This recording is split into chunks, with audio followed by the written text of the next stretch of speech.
kwa sasa hivi kipaumbele chetu ni uzio. Kwa nini uzio? Uzio kwa sababu ya kuepusha athari ambazo watoto wanaweza kuzipata, hasa vyombo vya moto. Vyombo vya moto kama pikipiki, bajaji, baiskeli. Wanaweza kupita wakati mwalimu anafundisha, pikipiki inapita, inaondoa usikivu kidogo. Lakini kama tukiwa na uzio, tutakuwa tumedhibiti pikipiki, tumedhibiti bajaji, tumedhibiti baiskeli. Na utulivu katika ujifunzaji na ufundishaji utakuwa ni mzuri sana. Kwa hiyo kipaumbele sasa hivi tunalia na uzio wa shule. Na tutaanza kidogo kidogo. Na tunamuomba Mungu sana tuweze kupata wadau mbalimbali waweze kutusapoti juu ya ujenzi wa uzio wa shule ya msingi Mazimbu.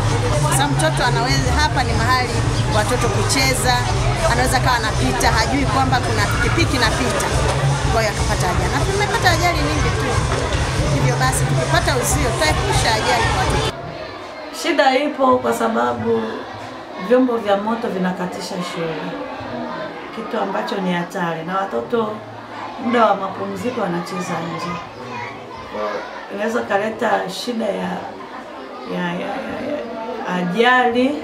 Mbali na ajali, lakini kuna wizi. Kwa mfano, kuna kipindi kuna mama alitokea, alikuwa anawadanganya watoto kwa pipi. Akidanganya kumbe anamchukua mtoto au anabeba mabegi yao. Anakwambia njoo nikushikie begi, anamtuma dukani, anamdanganya. Unajua watoto ni wadogo. Anakwambia kaninunulie hiki na wewe chukua shilingi 200 utanunua kitu chako. Begi lete nikushikie, anaondoka nayo. Ajali iliwahi kutokea moja, lakini ilikwepa mtoto akuzulika. Lakini hizi changamoto. Mwalimu amezungumzia kwamba kilio chake kikubwa sasa hivi ni uzio. Tukijipanga tunaweza kujenga uzio. Tukijipanga tunaweza. Wazazi, mimi naongea na wazazi, siongei na walimu.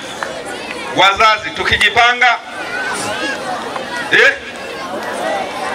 tunaweza na nyinyi mnakubali tujenge uzio.